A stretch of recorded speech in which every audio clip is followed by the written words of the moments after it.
Thank you, Soumya. Thank you for presenting task. It was indeed a good task. If I talk about the first part, that is information gathering, that was done nicely. You covered introduction, setting agenda. You ask about baby, that was also good. You discuss about bleeding pattern. You discuss about her recovery after cesarean, and you did ask about sexual activity. That is very very important. And then you ask about like bowel, bladder, and then routine information gathering. So that was a good job done. Then you did mention about examination because that's very very important here. After that you spoke about like what you want to discuss, your BBN, then MDT, and then you explain histopathology report. Then you discuss about gestational trophoblastic disease. So it was a good job done, but I definitely have few concerns which I would like to discuss here. I'll start with the introduction. So introduction was nice, but after that, if you remember, there's clearly given that patient is upset. So after introduction, ideally you should have discussed about the patient upset. That should be your first acknowledgement, because that is going to give a build up patient communication that I know that you are upset. I'm here to answer all your questions. Can I proceed? Then you ask your introduction, that agenda, then asking permission, then you ask baby's name. That was all fine. After that, you should always go in a retrospective manner. So what is the latest? Latest, she underwent some suction evacuation. So how is your recovery after that? Is your bleeding stopped after that? That's the very important question. Is there any pain in tummy, foul smelling, discharge? After that, it is going to be about bleeding pattern. Bleeding pattern, the first thing you'll ask, how long you had after cesarean? Did it stop any time? Were you having any dizziness, feeling your heartbeat or racing of your heartbeat, because you want to rule out anemia? And now, how are you feeling now? After that, then talking about bleeding pattern. In bleeding pattern, there should be very precise questions. That how long did you bleed after cesarean? Did you stop bleeding any time? Have you taken any medicine at that point of time? Were you feeling tired, racing of your heartbeat? Because you want to rule out if was she having any anemia at that time? Did you have any blood transfusion? And how are you feeling now? So you can compare whether she is still anemic or not. Then talking about bowel symptoms. In fact, this you can ask immediately after suction evacuation history when you are taking. Did you have any complication like not able to pass, flatus, stools, continuous sickness, vomiting? Any distension, bloating, because this will give you idea about bowel injury. Then moving further, ask about sexual activity. Did you resume sexual activity? Was it protected one? That's very very important question, because you have to rule out whether it's a previous pregnancy or whether she conceived, because one can ovulate after 21 days of delivery.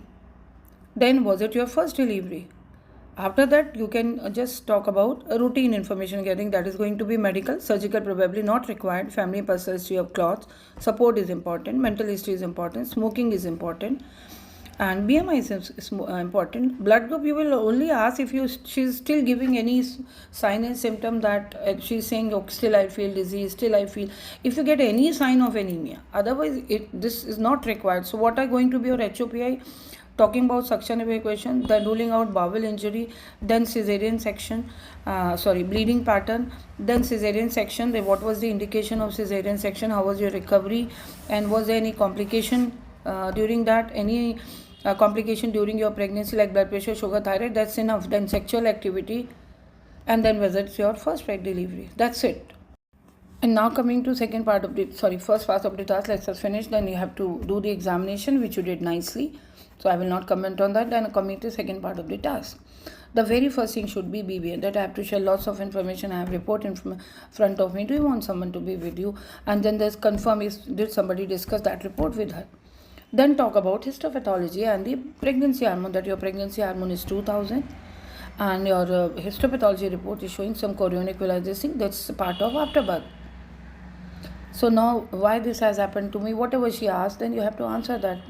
Now there are few possibilities. The first possibility, this can be a retained product or a retained part of afterbirth from previous cesarean, or there is a possibility that you had another pregnancy and you got aborted spontaneously.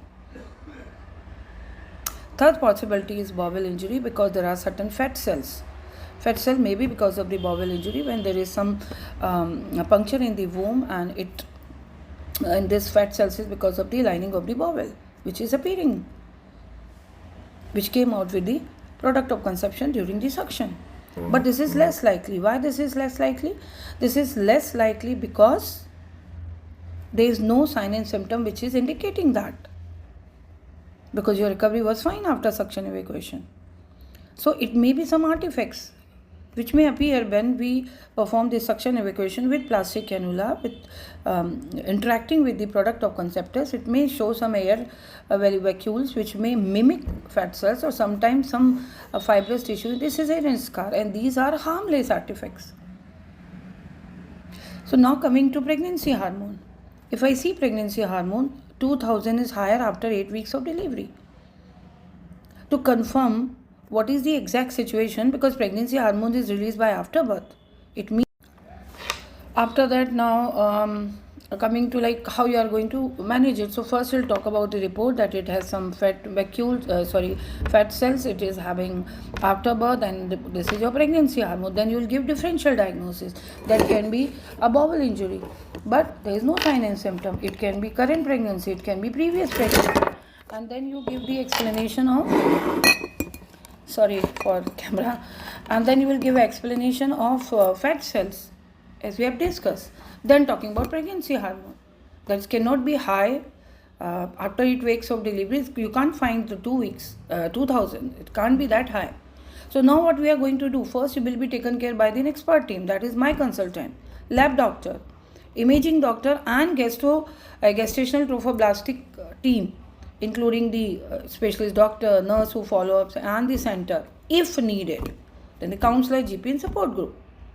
We are going to repeat pregnancy hormone. If it is failing, if it is decreasing, it means you are recovering. You just need the follow up with the pregnancy hormone, or later becomes a non-pregnant level, or non-pregnancy level.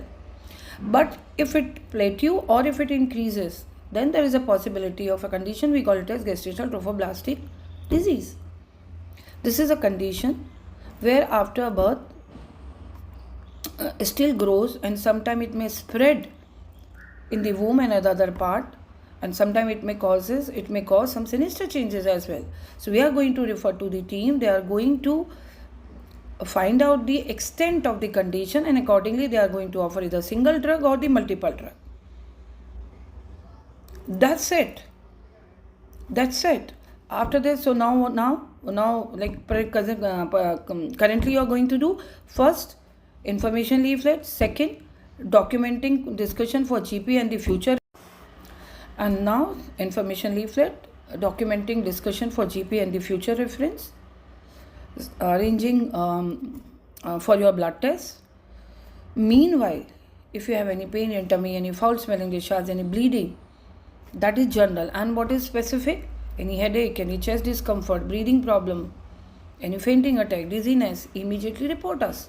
We'll also put you in touch with the support group and arranging a meeting with consultant for better detailing. Job done.